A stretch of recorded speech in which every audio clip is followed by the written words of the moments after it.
सुनहरी छतरी वाला आदमी। वो एक बरसाती शाम थी। शहर की सड़कें भीगी हुई थीं और हर कोई जल्द से जल्द अपने घर पहुंचने की जल्दी में था। लेकिन उस भीड़ में एक अजीब सा आदमी था, हाथ में एक सुनहरी छतरी, पीले रंग की बरसाती जैकेट और हल्की मुस्कान के साथ चलता हुआ। रिद्धिमा, जो एक नवयुवती पत्रकार थी, ऑफिस से घर लौट रही थी। वह थक चुकी थी और उसका मूड भी अच्छा नहीं था। जब वह स्टेशन के बाहर खड़ी थी, तभी उसकी नजर उस सुनहरी छतरी वाले आदमी पर पड़ी। वो किसी बूढ़े भिखारी को अपनी छतरी में जगह दे रहा था। रिद्धिमा का ध्यान उस आदमी की ओर खिंच गया। ऐसे मौसम में लोग खुद की छतरी नहीं बांटते, ये कौन है, उसने सोचा। अगले दिन फिर वही हुआ।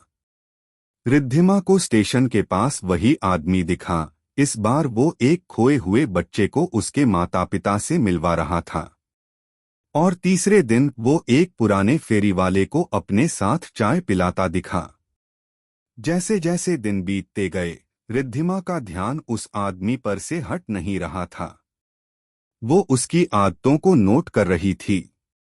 उसका नाम नहीं जानती थी, पर उसे सुनहरी छतरी वाला आदमी कहने लगी थी।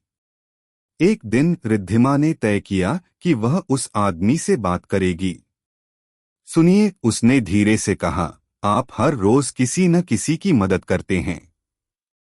आप ये सब क्यों करते हैं? आदमी मुस्कराया। उसकी आंखों में एक गहराई थी।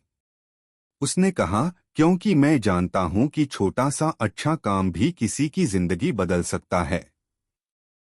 पर आपको इससे क्या मिलता है? रिद्धिमा ने पूछा। शांति, उसने कहा, और वो मुस्कान जो लोग शुक्रगुजार होकर देते हैं। रिद्धिमा ने फिर पूछा, आपका नाम क्या है? आदमी ने हल्का मुस्कराते हुए जवाब दिया, नाम से क्या फर्क पड़ता है? आप चाहें तो मुझे सुनहरी छतरी वाला ही कह सकती हैं। उस दिन के बाद रिद्धिमा ने उसके बारे में एक फीचर स्टोरी लिखी। उसका लेख वायरल हो गया। पर हैरानी की बात यह थी कि उस लेख के बाद वह आदमी कहीं दिखाई नहीं दिया, जैसे वो कोई सपना था। लेकिन फिर शहर के कोनों कोनों में कुछ अनोखी चीजें होने लगीं। लोग एक दूसरे की मदद करने लगे। कहीं कोई बिना नाम का व्यक्ति बुजुर्गों के लिए राशन छोड़ जाता, कहीं कोई अजनबी किताबें बांटता, कहीं कोई सुनहरी छतरी रख देता किसी जरूरतमंद के पास।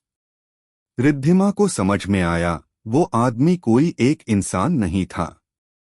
वो एक भावना था, एक विचार। जो उसने देखा, वो अब लोगों में फैल गया था। आज भी जब बारिश होती है, रिद्धिमा अपनी छतरी को थोड़ा सा किसी और के लिए खोल देती है, उस सुनहरी छतरी वाले आदमी की याद में। सीख है, कभी कभी एक छोटी सी भलाई की छाया किसी की जिंदगी को रोशन कर सकती है। और सबसे बड़ी पहचान वो नहीं होती जो नाम से मिले, बल्कि जो दिल से मिले।